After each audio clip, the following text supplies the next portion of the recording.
Salut. Aujourd'hui on va vous présenter ce qu'on va vous présenter. Aujourd'hui on va vous parler de ce qu'on va présenter sur la chaîne, nos goûts littéraires, voilà, ce dont la chaîne sera composée, plus ou moins, et commençons du coup. Ok. Alors, j'aime particulièrement la littérature de l'étrange, donc ça va toucher à tout ce qui touche à la littérature de genre, donc forcément la SF, les thrillers, l'épouvante, le fantastique. Et j'ai aussi un intérêt assez prononcé pour les livres de curiosité avec des sujets qui touchent par exemple à l'ésotérisme ou bien à la déchéance, bref, des choses très joyeuses et très curieuses. Donc vraiment, j'ai dans ma bibliothèque une partie dédiée à la littérature de curiosité, on va dire ça comme ça. Malgré tout, j'ai une aversion absolument gigantesque pour un genre littéraire qui est la fantasy, mais j'aime bien Berserk.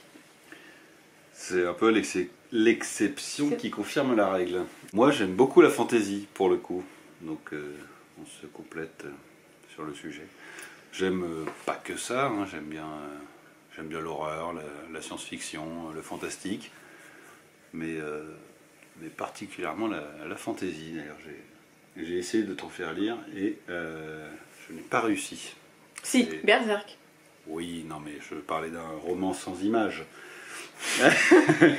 Ok. Alors, concernant ce qui va se passer sur la chaîne, il va y avoir des vidéos donc principalement thématiques. Il y aura aussi quelques hauls ou quelques updates sur nos lectures, mais on aimerait bien plutôt faire des vidéos sur des thèmes et vous présenter des lectures en lien avec ces derniers en fait. Présenter nos livres de curiosité, ça c'était un petit peu ce qui nous a donné envie d'ouvrir cette chaîne, c'était vraiment présenter nos curieux ouvrages en fait, principalement. Parce qu'il y a pas mal de livres un peu bizarres dans cette baraque quand même. Absolument. Donc voilà, va s'en suivre après cette petite présentation une micro FAQ qui pourra peut-être vous donner plus de détails sur ce qu'on apprécie ou pas. Bon, il n'y a pas énormément de questions, mais en tout cas, ça pourra peut-être vous donner envie de continuer et de peut-être nous suivre. Donc voilà. Quel est le livre qui t'a marqué le plus dans ton enfance? Moi, c'est le... Alors, en fait, il y a forcément le portrait de Dorian Gray qui m'a marqué, mais c'est une réponse un peu trop facile, donc j'ai essayé de creuser et je me suis dit que ce livre serait Les Orangers de Versailles. Je crois que c'est ce titre-là. Alors ce qui m'avait marqué particulièrement, parce que c'était une lecture scolaire, c'est le fait que dans ce livre, on nous parle de la maîtresse de Louis XIV. C'est qui déjà Adélaïde. Je crois que c'est Adélaïde, un truc comme ça, et donc c'était une des favorites du roi, qui faisait de la magie noire, qui sacrifiait des bébés et tout, et ça m'avait trop intéressée en fait. Et je me suis dit, oh, le côté obscur de Versailles, enfin je kiffe. Déjà j'aime beaucoup cette période, et en plus avec ce côté où elle faisait tout pour que le roi lui soit fidèle, etc. Pendant des années elle avait utilisé ces trucs là, et ça m'a trop donné envie de... Enfin ça m'a vraiment marqué parce que j'avais adoré ce moment là. Voilà, et toi? T'as lu des trucs bizarres? Et toi? Bon, c'est des trucs qui sont passés. Hein. Moi je pense que c'est Les Fourmis de Weber. Ouais. À l'époque où j'ai lu ça, j'aimais beaucoup le monde petit des insectes, etc. Et j'avais trouvé ça fascinant comme bouquin. Donc, ouais, je dirais Les Fourmis de Weber. D'ailleurs, non, je parle de la trilogie entière. Ouais. Okay. Tu as quoi comme marque-page? Tout et n'importe quoi. Alors toi, tu as vraiment tout et n'importe quoi. Et pourtant j'ai essayé d'en acheter des marque-pages. Hein. J'ai essayé d'en acheter, je n'arrive pas à les conserver, sachant que je lis plusieurs livres en même temps, donc il me faut plusieurs marque-pages. Mais je prends tout n'importe quoi, des chouchous, des tickets de caisse. Alors, la seule limite que tu t'autorises, c'est que ce n'est pas de la nourriture, c'est tout. Mais oui, tu mets pas une tranche de jambon. Ça peut être des feuilles, mais genre des... non mais genre des feuilles de... Oui, des tickets de caisse, des trucs, oui je sais, c'est vraiment... Mais des fois je me dis du Skysta aussi, des fois. Et toi? Bah moi, j'utilise principalement des cartes Dragon Ball Z, voilà. J'en ai plein, des milliers, et du coup, je me sers des doubles ou des fausses pour faire des marque-pages. Voilà. Ton livre préféré? Le portrait de Dorian Gray de Oscar Wilde. C'est un livre qui m'a marqué de par son thème et de par son écriture qui est absolument... Tu l'as lu plein de fois, non? Ouais, je l'ai lu vraiment beaucoup de fois. Je l'ai en plein d'exemplaires de différentes éditions et encore. Moi, du coup, j'ai pas vraiment de livre préféré, on va dire. Je lis pas mal de trucs différents. J'ai lu très peu de livres plusieurs fois. Mais je vais digresser un peu, mais je partirai plutôt sur un auteur. Et du coup, je parlerai de David Gemmell. Moi, j'aime beaucoup ce qu'il fait, David Gemmell. Bon, c'est clairement de l'heroic fantasy, hein, tout ce que t'aimes.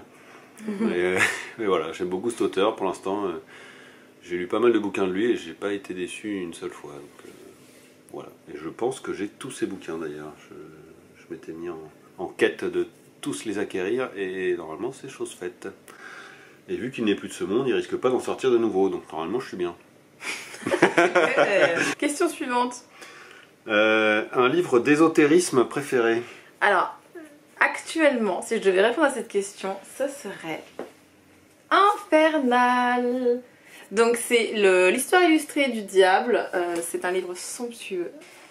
C'est une de mes acquisitions préférées. C'est magnifique. C'est un livre magnifique et j'ai hâte de vous présenter dans une vidéo dédiée à ce genre d'ouvrage.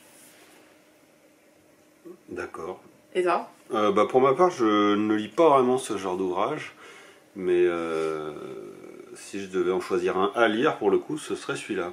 C'est pas très original, mais ça m'intéresserait de le bouquiner celui-là. J'ai d'autres livres sur le diable, j'en ai peut-être 3-4 Oui, autres. pas forcément que Enfin, lui, non, mais je sais que tu as plein de trucs et il faudrait que je prenne le temps. Sur cette thématique, j'en ai peut-être 2 ou 3 je encore. prenne le temps de lire des fois des choses qui changent un peu de l'ordinaire. Ouais, c'est vrai que c'est très curieux. Très curieux. Et fascinant aussi. Alors, la plus belle couverture de ta bibliothèque? Alors, pour le coup, c'était un peu compliqué. Moi, je vais choisir... Enfin, j'aurais voulu choisir... Oh, c'est lourd! La brique. Le livre sur Gustave Doré. Et toutes ces estampes, toutes ces gravures, en fait. Sauf que c'est le choix. C'est ton choix, en fait. On a eu le même choix, en fait. Et donc, là, je sais pas si on voit très bien, mais c'est tout en relief et tout. Enfin, c'est un très bel ouvrage. Il est très magnifique si on enlève les poils de chat de la tranche. Non, c'est vrai. Et là, il y a un Léviathan. Voilà, je vais essayer de le présenter, mais il est un petit peu lourd.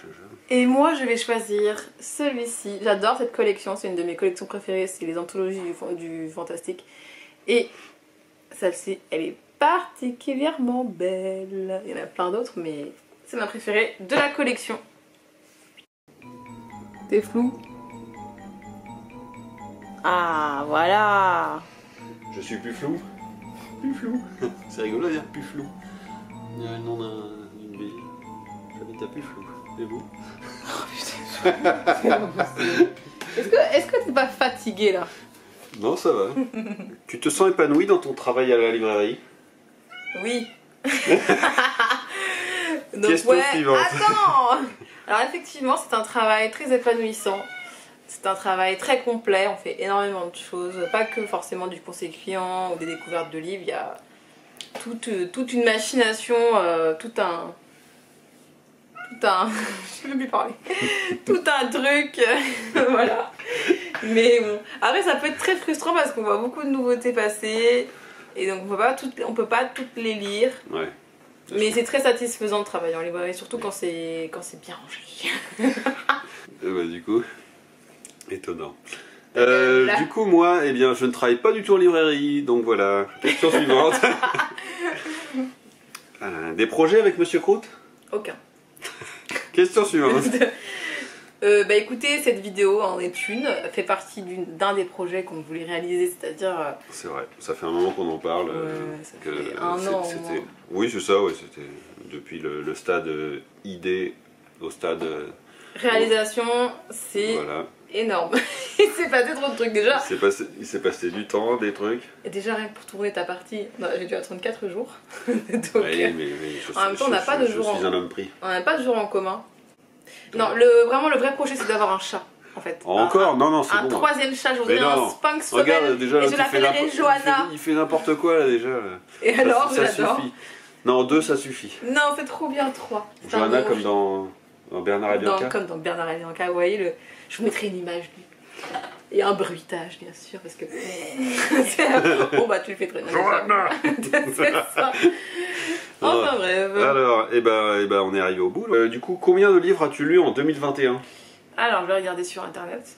Non, mais tu pouvais pas préparer ta réponse avant là? 91. 91, d'accord. Ok. Ouais. Non, mais ok. Non, parce que moi j'ai regardé, j'en ai lu une vingtaine, tout pété. Donc...